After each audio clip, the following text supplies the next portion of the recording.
আসসালামু আলাইকুম গাইস। আদা রসুন বড় হয়ে রয়েছে, তাই বুটি দিয়ে ছুটাইতেছি।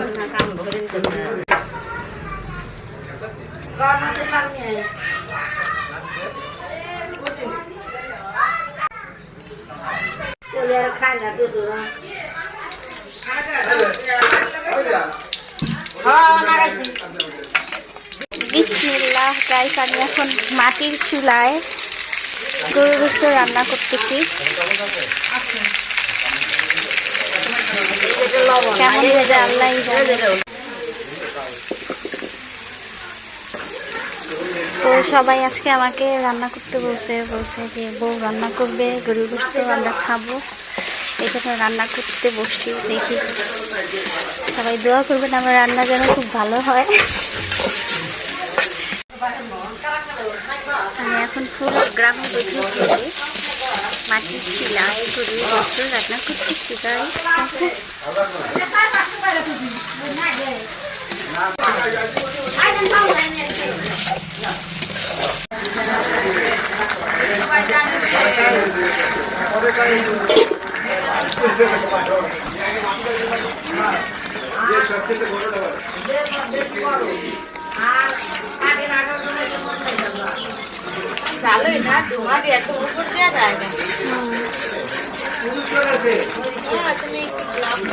লাড়া দিলাম, হয়ে গেলাম রাত।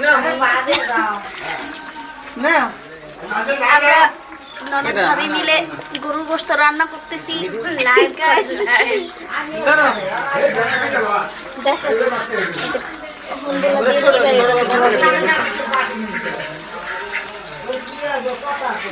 আমাদের রান্না খেতে সবাইকে ইনভাইট করলাম। সবাই আমাদের গরুর গোশত খেতে দিনাজপুর চলে আসেন, ঠিক আছে গাইস? যদি খেতে চান তাহলে দিনাজপুর আসতে হবে। জি, আপনি আলোচনায় আসতে পারেন আমাদের। ডাক দিলে অনেক লম্বা। দুজন ভাই, আপনার আলোচনায় কি আসতে চান? আমাদের ভিডিও করতে করছিলাম। আচ্ছা, আপনি কি খাইতেছেন? ডিম ভাজা, হাঁসের ডিম পেরেছেন, হাঁসের ডিম পারছে আর ভাইজা খাই ফেলতেছেন। টেস্ট কেমন? দেখো অনেক টেস্ট। গরুর গোশত গ্রামে তো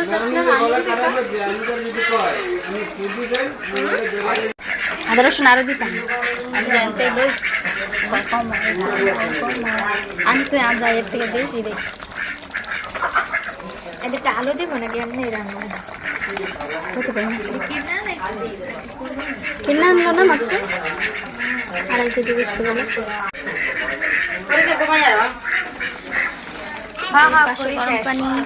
পরিশেষ হয় নাই, মাই ব্যাগটি নাই মেরে তুইছিলে তো আমার ইয়া এবি পুরে দাও। হ্যাঁ, দুটাই জায়গা না একটার মধ্যে। হ্যাঁ হ্যাঁ হ্যাঁ, এটাই আই গে যেরকম একটা ছিল।